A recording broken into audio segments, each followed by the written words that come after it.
Welcome, I'm Dr. Janine Bowring, naturopathic doctor, and today I'm discussing natural ways to reduce night sweats. So night sweats, for anybody who suffers them, and we always think maybe it's a hormonal thing, especially for women, but guys can get night sweats as well. So I'm focusing a little bit more on the women here, but certainly if this is related to your thyroid, and this can happen in both men and women, then you definitely want to ensure that you're finding balance for that thyroid gland, and finding that hormonal balance often is related to leptin resistance. So if you missed my other videos all about leptin and fixing leptin resistance, please be sure to check those out. It's really, really important that we find that balance, and you can regulate your night sweats by fixing that leptin resistance.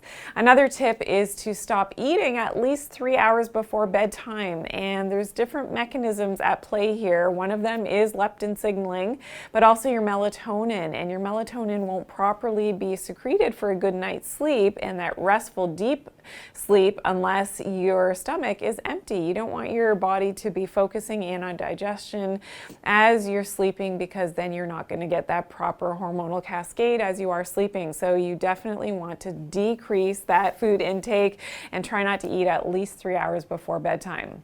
Another tip is to look at the sun in the morning, and this is all about leptin but also our melatonin. So our melatonin production at nighttime is actually started off in the morning by our eyes seeing that early morning sun and activating something called melanopsin, which is an opsin. It is in the back of our eye, and it then sends the proper brain signaling to the rest of our body to be able to have that proper secretion of our hormones. And that's really important for regulating that melatonin at night and getting that restful night's sleep, and to make sure that we're not getting those night sweats.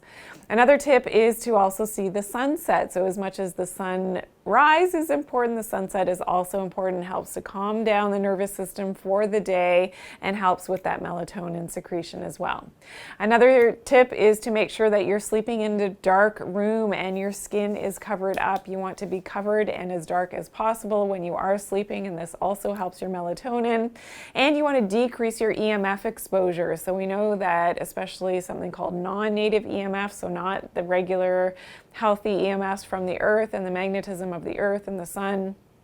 This is non-native EMFs, means the electromagnetism from radiation from our devices. So whether that's from anything that's plugged in around you, especially as you're sleeping, that could be your cell phone, it could be your tablets, it could be your bedside lamp, it could be, your alarm clock. Anything that's plugged in can have that negative impact on your body, and certainly throughout the day as well. These EMFs have a negative impact on our health.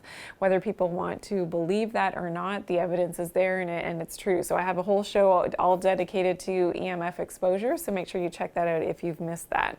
Another tip is to sleep grounded. So this can really help with night sweats as well.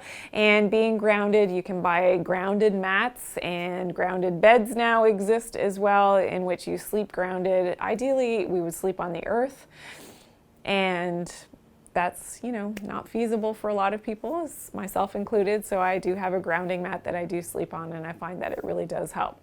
Okay, and another tip for reducing night sweats is to utilize some herbal medicine. So definitely, especially as women, if our hormones are out of balance, finding that balance, and if this is happening around the perimenopause or menopausal time, some of my favorite herbal medicines include chaste tree berry, which is very regulating to our progesterone levels. Also black maca, which is called an adaptogenic herb, which you may have heard about, and adaptogenics really help with stress and cortisol levels, but also help to balance out those hormone levels. Another one is black cohosh, and black cohosh is really fantastic as well for balancing out estrogen levels. So it's called a phytoestrogen, which you need not be scared about. Phytoestrogens are really helpful at balancing out some of those xenoestrogens, those bad estrogens, something that I've talked about in other videos. Another great herbal medicine is called African mango seed, and this really helps with leptin levels, helps to balance blood glucose glucose levels. So that is really promising in terms of some of the research coming out on that, and the connections with leptin, one of my absolute favorites, and has had a really fantastic impact for my own health and my own hormones. So check that out. We'll share a link below to a great product that can help you in that department with your leptin as well. So thank you for joining me, and this is fantastic. I would love to hear from you in the comments below. If you've got questions, if you have an idea for a future episode, I would love to hear from you as well. Please be sure to share this video and give me a big thumbs up. I appreciate all that great feedback that you share with me. And if you're new here, welcome in. I'm Dr. Janine, and this is my channel all about getting healthy naturally. And make sure that you are subscribed and getting all of the notifications when we're uploading new videos. So that happens every day. So turn on your post notifications by clicking that bell. And remember to always take good care of your health and do it naturally. Thanks for watching today.